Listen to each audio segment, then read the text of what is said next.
Yo mga boss, madam, another unit tayo. Another unit na. Parcel, bago dumating na naman mga boss. Tayo natin pera, puro ano, may book pa. Ayan mga boss, meron tayong dumating na mini razor mga boss. Ayan.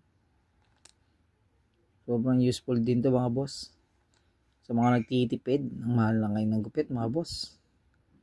Pero yung mga may pang bayad naman, syempre para kumitira ng ating mga kapatid. Ayan, walang problema dyan. Tsaka yung mga, siyempre yung gusto maayos ang gupit, siyempre dito tayo sa mga veterans na magugupit, di ba?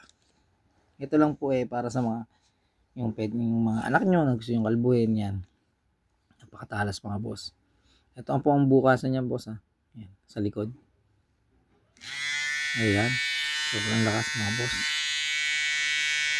Sobrang tulin mga boss. Sobrang ganda. Na-testing ko na to sa sarili ko kasi ako nagugupit sa sarili ko. Minsan. Pero yan. The rest naman ako dati nagpapagupit naman din ako. Yan, pagka medyo mapa na buhok natin, yung gilid-gilid lang. Mga 7-7 lang yan. Ako na nagugupit sa sarili ko. Tulad yan, mahaba na konti buhok. Yung mga boss, may isa na siya kasamang 3mm, 1.5mm, at 4mm, then 2mm mga boss. May kasamang langis na siya.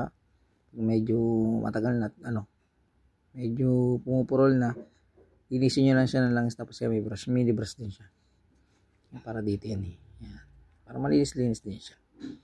Ang bago pa dadating lang mga boss, ang mini razor. Ang talas nito mga boss, promise, sa mga tatay natin na nagsha-shave, ayan, sa mga gusto makatipid lang sa mga bata na yung mga nanay gusto gupitan ng mga anak yan.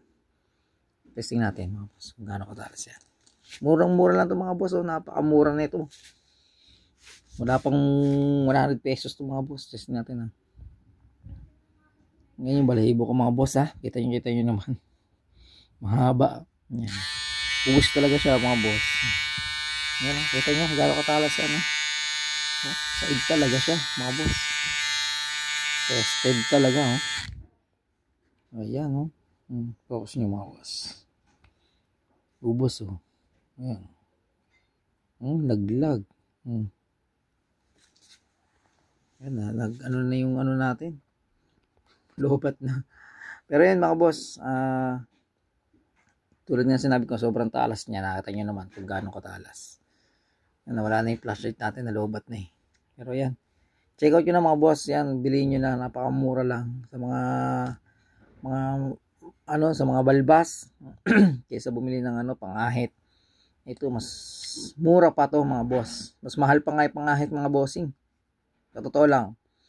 Yan, check out nyo dyan. Meron, ilalagay ko dyan yung yellow basket mga boss sa baba. Yan. Click nyo lang dyan sa may sa may caption. Yan. Bilhin nyo na mga boss. Napakamura. Yan.